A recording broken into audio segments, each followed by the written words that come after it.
Assalamualaikum warahmatullahi wabarakatuh. Tuan-tuan, saudara-saudara, ibu-ibu dan bapak-bapak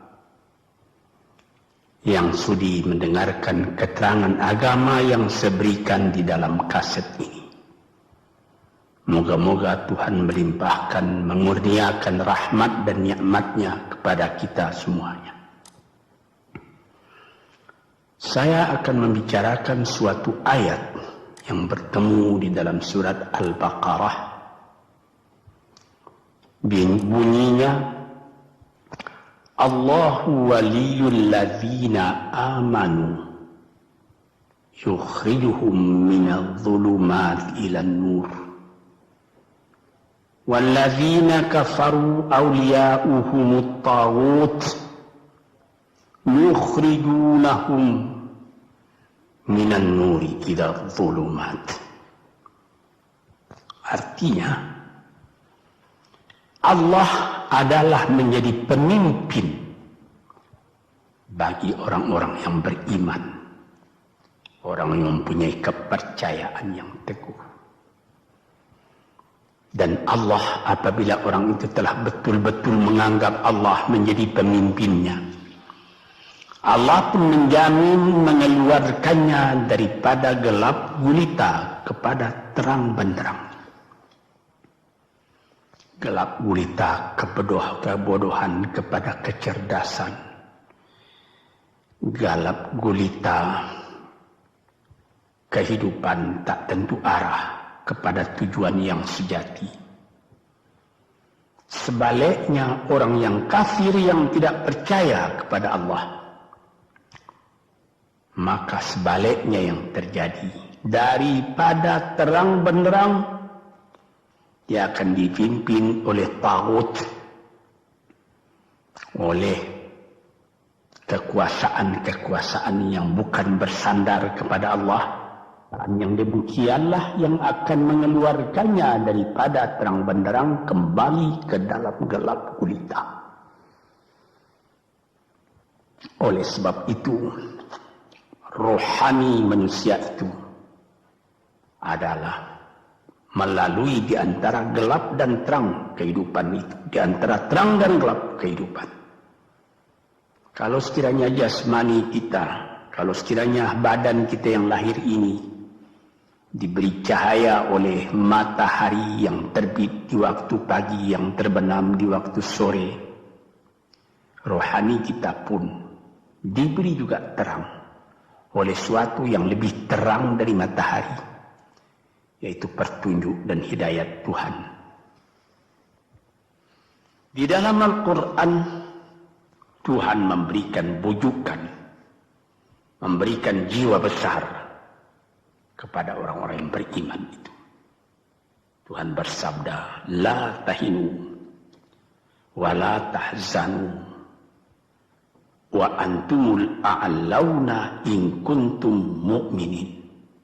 Engkau ini adalah orang yang tinggi kalau engkau tetap memegang kepercayaan kepada Allah Subhanahu wa ta'ala. Di dalam perjuangan hidup di dunia ini, perjuangan antara yang hak dengan yang batil, antara gelap dengan terang, antara keyakinan dan keraguan, manusia berjalan di sekitar itu. Di kiri dan di kanan kita berjumpalah gelap dan terang itu. Maka diberilah pedoman manusia tadi. Apa pedoman? Walaupun bagaimana hebatnya, geloranya, tofannya, alim bubunya, ombaknya dan gelombangnya kehidupan itu, manusia mesti teguh berpegang kepada iman. Sebab kehidupan di dunia itu menurut peraturannya ialah tidak ada yang tetap. Yang tetap itu ialah berubah. Berubah itulah ketetapan yang ada dalam dunia. Panas sangat terik, benar, nanti akan hujan. Hujan sangat lebat, benar, nanti akan panas. Di suatu tempat terjadi hujan yang lebat, berhari-hari timbul banjir. Ya, banjir itu tidak tiap hari, nanti dia kering lagi. Di laut pun demikian pula. Ada pasang naik, tergenang ke atas. Besok pagi air itu sudah kering lagi, surut pasang. Begitulah kehidupan di dunia itu. Itu harus kita yakini supaya kita jangan terombang-ambing dalam kehidupan itu. Kalau kita sudah mulai terombang-ambing, tahu-tahu walaupun bagaimana terangnya hari, gelap timbul dalam jiwa kita sendiri. Walaupun panas terik, kita berhujan. Hujan oleh keringat kita sendiri. Jadi yang penting di sini menjaga hati itu.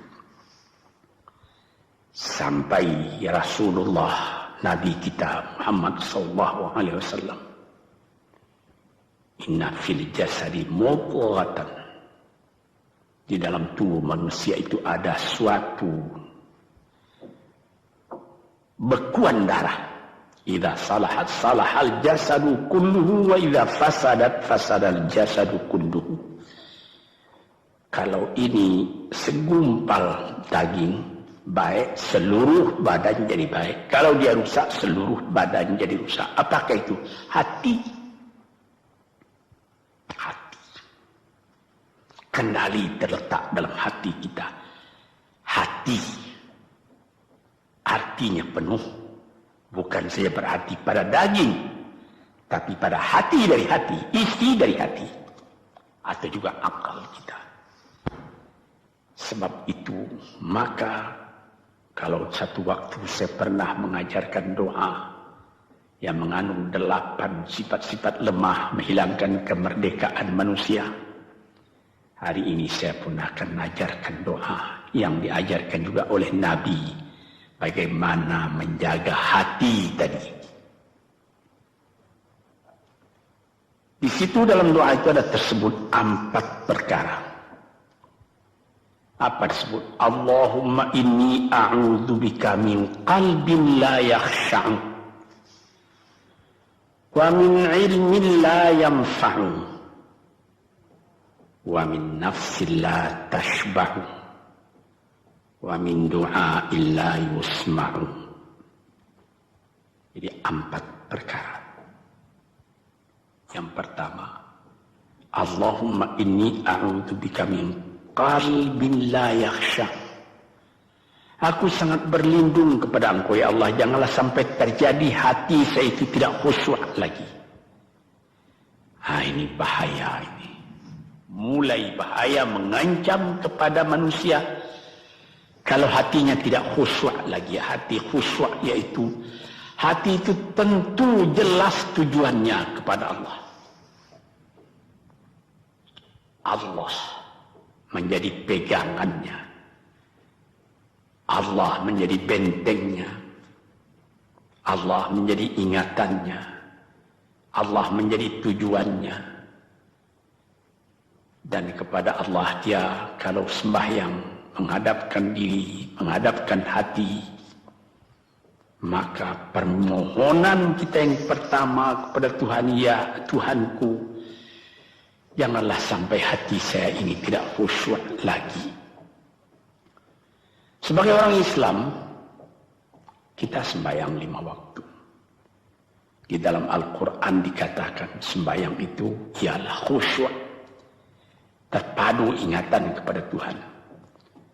Tapi kalau kita sudah, hati itu sudah mulai ditumbuhi penyakit, walaupun sembahyang, mulai sejak Allahu Akbar, pikiran sudah menjalar kepada yang lain. Piutang belum menerima, utang belum terbayar, makanan belum masak, macam-macam lah yang teringat. Padahal kita dalam sembahyang. Ini apa arti sembahyang tadi lagi? Ini sudah mulai berbahaya ini. Banyak orang yang tidak meninggalkan sembahyang, tapi tidak ada bekas dari sembahyang itu kepada kehidupannya. Di dalam sembahyang kita baca inna salati wa nusuki wa mahyaya wa mamati lillahi rabbil alamin. Sesungguhnya sembahyangku dan ibadatku dan hidupku dan matiku sama sekali terserah kepada Allah. Ini dirasakan dalam hati, bukan cuma disebut di dalam mulut. Sebagaimana dikatakan, bukan jadi lip service sebagai seput tangan penggosok-gosok mulut, bukan begitu. Yang dari hati. Kalau sudah dari hati yang khusyuk, ini berbekas kepada kehidupan. Aku tak takut menghadapi segala keadaan dalam hidup, sebab hatiku bertali dengan Tuhan. Dari Tuhan aku datang, kepada Tuhan aku akan kembali. Ini namanya hati yang khusyuk. Tapi kalau sekiranya bacaan tetap fasih, tapi tidak ada lagi dari hati, melainkan rutin saja. Mayang 5 waktu sehari semalam, tapi tidak merubah kepada perangai, tandanya sembahyang tadi tidak khusyuk. Ini yang pertama kita minta kepada Tuhan. Janganlah sampai kita mempunyai hati yang tidak khusyuk, hati yang tidak teringat kepada Allah. Kalau hati tidak ingat lagi kepada Allah, maka segala pekerjaan yang terlarang sudah ringan saja kita mengerjakan. Menipu, berdusta, membujuk orang lain mengerjakan perbuatan yang salah, mencela, memaki, itu karena tidak ingat kepada Allah, cuma ingat kepada diri sendiri saja. Ini yang pertama. Yang kedua dikatakan, wa min ilmin la yanfa'. Dan aku berlindung kepada Engkau ya Allah daripada ilmu yang tidak memberi manfaat. Padahal disebutkan oleh ahli-ahli, ilmu yang memberi manfaat itu membawa manusia kepada iman. Al-ilmu yad'u ilal iman. Ilmu itu membawa manusia kepada iman. Sekarang sudah ilmu banyak, tapi tidak membawa kepada iman, melainkan membawa kepada celaka. Sudah maju kepandaian orang, ilmu, pengetahuan orang, teknologi orang, sains orang, knowledge orang, dan segala macamnya. Tapi tidak ada manfaatnya kepada manusia. Cuma bahaya karena ilmu tadi yang datang kepada manusia. Sebagaimana ilmu manusia di abad ke-20 yang sangat penting, yaitu tentang tenaga atom. Maka timbullah bom atom, bom hidrogen, nuklir, sehingga manusia diancam sekarang ini oleh bahaya atom itu di mana-mana. Apabila kita lihat di televisi bagaimana mengadakan demonstrasi di Australia, di Jerman Barat, di tempat-tempat yang lain, melihat bagaimana bahaya atom itu kalau terjadi perang dunia yang ketiga. Ya Rabbi ya Karim, bom atom yang jatuh di Hiroshima itu belum ada artinya dibandingkan dengan bom yang sekarang, yang sedang disimpan oleh kerajaan-kerajaan, oleh negara-negara besar untuk menghancurkan. Nah, ini ilmu ini. Tetapi ilmu yang membawa bahaya, bukan saja tidak memberi manfaat, bahkan memberi bahaya. Di sini terasa oleh kita bahwa ilmu yang ada itu pun mesti dikembalikan atau dikendalikan oleh iman. Kalau tidak, maka nyawa manusia ini akan dipandang sebagai sampah saja.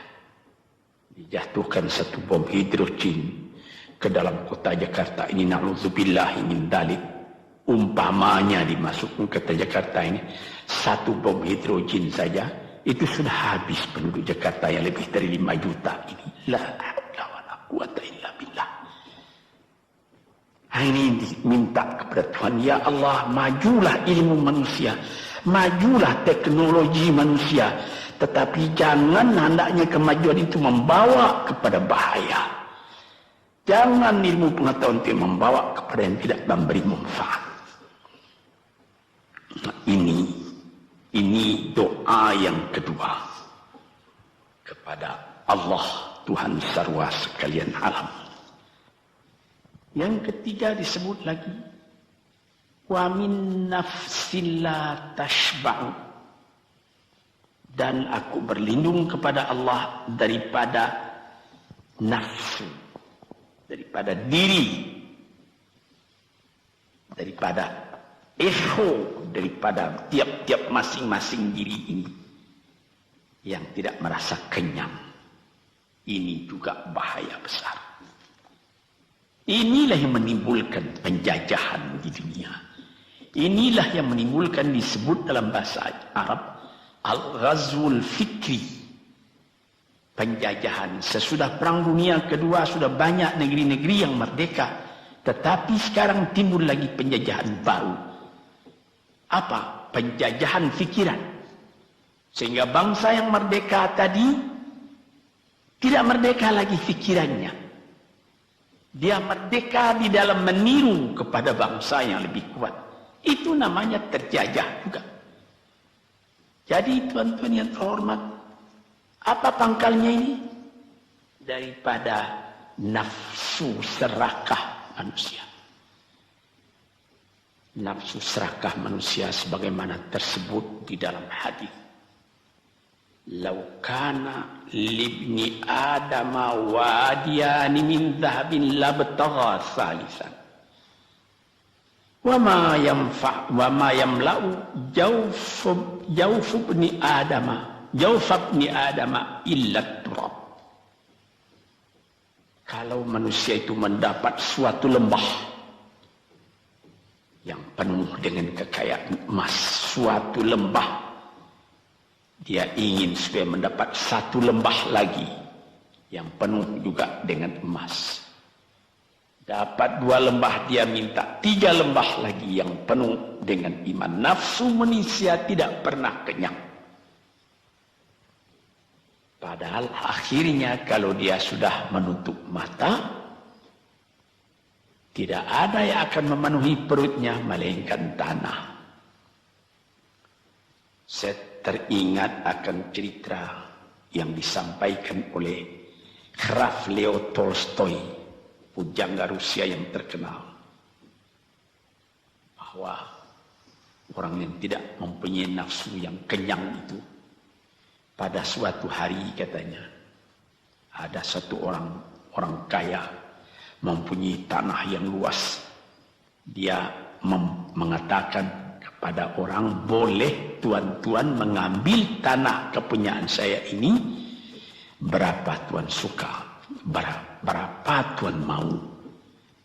Syaratnya cuma begini, sepanjang yang tuan berjalan dari timur ke barat, lantas sebelum matahari terbenam, tuan sampai kembali ke tempat tuan melangkah pertama tadi. Berapa saja tuan suka, boleh ambil tanah ini. Maka datanglah si tamak tadi. Tuan yang punya asli tanah tadi mengatakan, bawalah bakal, jangan lapar di jalan nanti. Baik, dibawanya nasi sebungkus, dia berjalan, jalan. Dari pukul 7 pagi. Kalau diambil kekuatan, hendaknya pukul 10 dia sudah makan. Melangkah lagi beberapa ratus meter atau sekian, nanti boleh kekuatan buat kembali. Sehingga sebelum matahari terbenam, dia sudah sampai ke tempat dia menuju bermula. Tetapi ini orang bernafsu betul, dia minta supaya banyak tanah yang dapat didapatnya. Dibawanya nasi sebungkus, tapi dia tidak jalan, di tengah jalan tak berhenti, kan nanti berapa meter itu nanti kalau saya berhenti, tanah yang kurang buat saya. Dia terus berjalan. Dia tidak ingat bahwa kekuatan masa pergi yang lebih cepat dengan kekuatan masa pulang yang lambat itu dia tidak taksir. Dia berjalan saja cepat-cepat. Sudah pukul 1 hari, sudah jauh perjalanan. Lantas nanti kembali. Kelemahan badan, kondisi dan situasi tidak sama lagi. Tidak secepat dia pergi dahulu lagi dia pulang kembali. Maka bukan pukul 7 dia sampai. Atau pukul 5 sore tadi dia sampai ke tempat dia berjalan bermula. Karena dia jalannya sudah lunglai. Kaki sudah penat, badan sudah letih. Kira-kira baru pukul 2 dia tidak dapat berjalan lagi karena sudah lapar. Dia coba makan sedikit pun tidak bisa lagi seenak makan yang tadi. Habis makan pun dia berjalan lagi. Pukul 3 dia terhenti. Jauh lagi baru sampai tempat yang pertama. Menurut syarat yang diberikan oleh mempunyai tanah yang pertama, kalau engkau tidak sampai ke tempatmu yang pertama tadi sorenya, tanah ini tidak engkau dapat lagi semua. Memang tidak sampai dia. Pukul 4 dia sudah berhenti berjalan, tidak kuat lagi. Mata sudah gelap. Akhirnya karena terlalu capek, terlalu penat, mati dia di tengah jalan. Berapa dia dapat tanah tadi lagi? Cuma sepanjang badannya untuk kuburannya, yang lain tinggal semua. Ini satu misal yang dibawakan oleh Graf Leo Tolstoy yang sesuai dengan hadis Nabi tadi, nafsul la tashba, diri manusia yang tidak pernah merasa kenyang. Kita berkehendak tidak berbatas, tapi tenaga kita sendiri berbatas. Ini kali tidak difikirkan oleh manusia. Dia punya angan-angan, dia punya macam teori yang dikeluarkan. Dia lupa bahwa nanti tenaganya itu akan terbasas karena sakit, karena lapar, karena tua. Sebagaimana pepatah dari nenek moyang kita, tanda-tanda dikirimkan lebih dulu bahwa kita tidak akan lama lagi di sini. Apa? Rambut, gigi, mata sudah mulai kabur. Uban sudah mulai bertabur. Gigi sudah mulai gugur. Kulit sudah mulai kendur.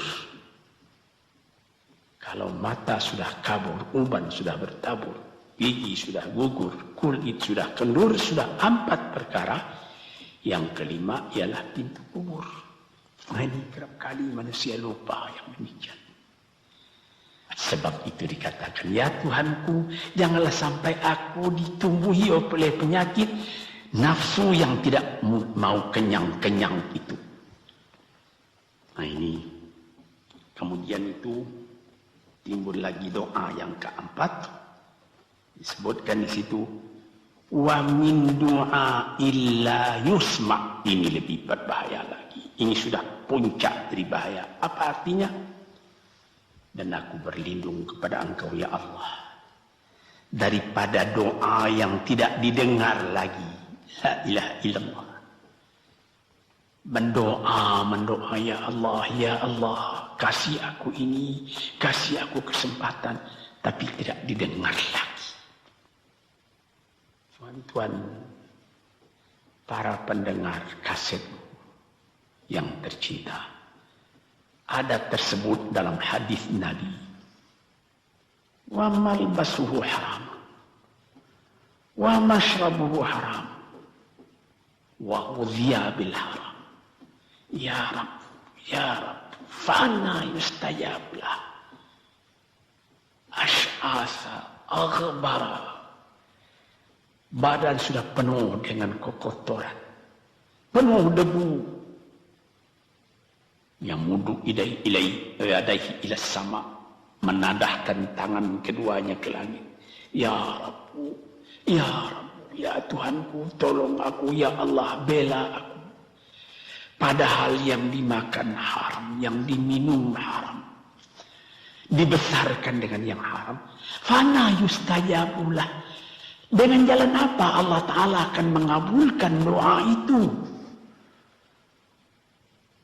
Badan kotor menghadap kepada yang bersih, meminta diberi kebersihan. Bagaimana caranya? Tuan-tuan yang terhormat, pernah dalam Quran Tuhan mengatakan, la yanzuru ilaihi wa la yukallimuhum Allah wa la yanzuru ilaihi. Allah tak mau mengajak dia bercakap dan Allah tidak memandang kepada dia. Saya sendiri dengan segala kerendahan hati mengatakan bagaimana beratnya kita bertemu dengan seorang orang besar. Lalu dia mengulurkan tangan kepada kita. Tapi mata kita tidak dilihatnya. Sengsara rasanya. Bagaimana dengan Tuhan kalau Tuhan tak mau melihat kita? Nah, sebab itu para pembaca, pendengar kaset yang tercinta, berdoalah kepada Tuhan supaya hati kita selalu terbuka. Jangan sampai kita mempunyai hati yang tidak khusyuk, ilmu yang tidak memberi manfaat, jiwa yang tidak pernah kenyang, dan doa yang tidak didengar. Ya Allah, dengarkan doa kami dan tunjukkan kepada kami jalan yang benar dan beri kami terang dalam kehidupan ini. Yang keempat ialah wa min du'a illa yusma. Dan aku berlindung kepada Engkau ya Allah, jangan sampai doaku tidak terdengar, tidak didengar oleh Tuhan. Sebagaimana kita tahu, doa itu adalah mukhul ibadah, tulang sumsum daripada ibadat kita sendiri kepada Tuhan. Segala perbuatan kita patrikan dengan doa, dengan harapan mudah-mudahan diizinkan oleh Allah. Disampaikan maksud kita, macam-macam yang kita minta kepada Tuhan.